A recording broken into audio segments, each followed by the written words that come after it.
स्वाति मिश्रा जी बिहार से। राधे राधे श्री हरिवंश महाराज जी।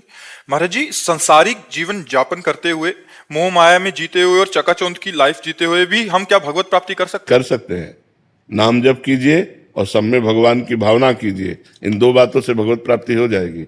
जिससे भी व्यवहार करें उनमें भगवान है, पावर है। परमात्मा मतलब पावर।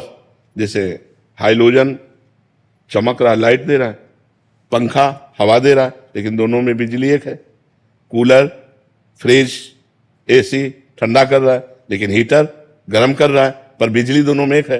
तो हम अच्छे या बुरे दोनों प्रकार के मनुष्यों में एक ही परमात्मा को देखें, जड़ या चैतन्य दोनों प्रकार के जीवों में एक ही परमात्मा को देखें और नाम जप करें, भगवत प्राप्ति हो जाएगी। पर है कठिन, है कठिन। जो हमको गाली दे रहा है उसमें हम भगवान को देख सकते हैं क्या? जो अनुकूल चल रहा है उस पे तो भगवान को देख सकते हैं, लेकिन जो प्रतिकूल चल रहा है उस पे भगवान को नहीं देख सकते। पहले मैं ऐसे लोगों से नफरत करने लगती थी जो मेरे साथ बुरा व्यवहार करते थे, लेकिन आपके वाणी सुनने के बाद मैंने जिनसे जिनसे मेरी नफरत थी, मैं उनके लिए भी अच्छी चीजें मांगती हूँ कि भगवान उनको सद्बुद्धि प्रदान करें, भगवान उनको स्वस्थ रखें, भगवान सुखी रखें। ऐसी भावना करोगी तो मंगल में तुम्हारा भाव पवित्र होना शुरू हो जाएगा। और नाम जप जरूर कीजिए, नाम जप के द्वारा ही भगवत प्राप्ति होती है। डॉक्टर पंकज शुक्ला जी। राधा वल्लभ श्री हरि। राधे राधे महाराज जी। गुरुदेव, आर्त भाव क्या है? क्या इसके भी प्रकार हैं? क्या आर्त भाव भी? आर्त भाव का मतलब होता है संकट निवृत्ति। आर्त भाव जब हम संकट में हैं तो उसकी निवृत्ति के लिए जो हम पुकार करते हैं भगवान से, उसे आर्त भाव कहते हैं। वो कई प्रकार की संकट निवृत्ति हो सकती है। शारीरिक संकट निवृत्ति, मानसिक संकट निवृत्ति, आर्थिक, सामाजिक, बहुत प्रकार के संकट हैं। संकटों का तो जाल बिछा हुआ है। संकट निवृत्ति के भाव में भगवान को पुकारना आर्त भाव कहते हैं, कि हमारा संकट दूर हो जाए। जैसे द्रौपदी ने आर्त भाव से पुकारा अपने शरीर रक्षा के लिए कि हमारे शरीर से वस्त्र न जाए। गजेंद्र ने आर्त भाव से पुकारा कि हमारा जीवन बच जाए। ऐसे कई प्रकार के संकट हैं और उनकी निवृत्ति के लिए पुकारना आर्त भाव कहा जाता है। उनको पाने के लिए श्री जी मिल जाओ। हाँ, उनके पाने के लिए भी आर्त भाव से पुकारा जाता है कि प्रभु मेरे में सामर्थ्य नहीं है कि मैं काम विजयी हो सकूं, क्रोध विजयी हो सकूं या निरंतर भजन कर सकूं। नाथ आपकी कृपा से आपकी प्राप्ति हो सकती है, हे भगवान हम पर कृपा करो। और वो आर्त भाव से रोता है, तो इसे भी भगवान की आर्त भाव प्राप्ति के लिए हो जाता है। ये भगवान की प्राप्ति के लिए आर्त भाव हो जाता है।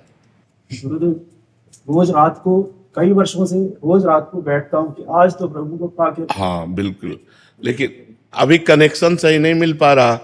हमारा जो मन का कनेक्शन है अभी सही नहीं मिल पा रहा। अभी हमको कहीं ना कहीं कोई न कोई भोग प्रिय लग रहा है, अभी कोई न कोई शरीर प्रिय लग रहा है, कुछ न कुछ अच्छा लग रहा है। जब कुछ अच्छा नहीं लगेगा, कोई चाह नहीं रहेगी और सीधा कनेक्शन होगा तो हमारी पुकार पहुंच जाएगी। देखो, भगवान वहीं थे, भगवान को कहीं आना जाना नहीं। जब सभा में द्रौपदी जी को लाया जा रहा था तो उनके मन में 5 पतियों का बल, सभासद धर्मात्माओं का बल, फिर अपने हाथ का बल, फिर दांत का बल।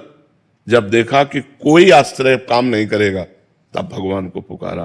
तुरंत भगवान वस्त्र रूप में प्रकट हो गए। लेकिन जब तक अन्य आश्रय लिया था तो भगवान वहीं थे, अंतर्यामी रूप से तो वहीं विराजमान थे, लेकिन कोई सहयोग नहीं किया। तो हम रोज रोएं और रोते रोते कभी ऐसा रोना आ जाए हृदय से कि अब तो जिया नहीं जाएगा भगवान के बिना, तो वो कनेक्शन हो जाएगा। रो बिन रोए किन पाइया, प्रेम प्यारा मीत, कबीरा हंसना छोड़ दे, रोने से कर प्रीत। रोते रहो, किसी दिन सच्चा रोना आ जाएगा और ऐसी व्याकुलता आ जाएगी कि भगवान अनुभव करा देंगे। देखो, सर्वांतर्यामी भगवान तुम्हारे हृदय में भी बैठे हैं। ऐसा नहीं है कि वो तुम्हारी सुन नहीं रहे, वो सुन रहे, लेकिन अभी कोई और चाह है, अभी कोई और है अपना।